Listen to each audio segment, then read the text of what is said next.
Hi everyone, today I'm making coleslaw. To start, you're gonna need one 16-ounce bag of coleslaw mix, 1/3 cup of mayonnaise, 1 tablespoon of sugar, 1/2 teaspoon of salt,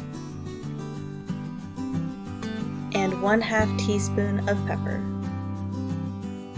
I personally think the best coleslaw is made ahead of time. I like to make mine about an hour to 30 minutes before it's time to eat.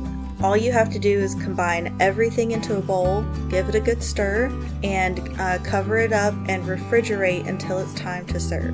Making your coleslaw ahead of time does two things for you. First of all, it's going to make sure that it gets one thing out of your way if you're doing a cookout or any sort of party. That way you can focus on things that need to be served hot.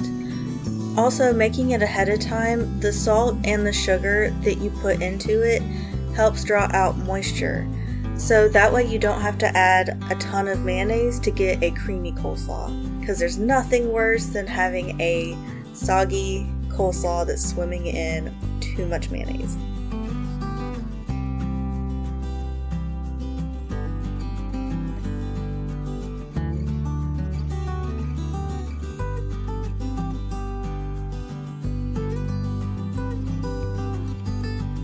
Also, one thing to note about this recipe is that you can make it entirely how you like your coleslaw.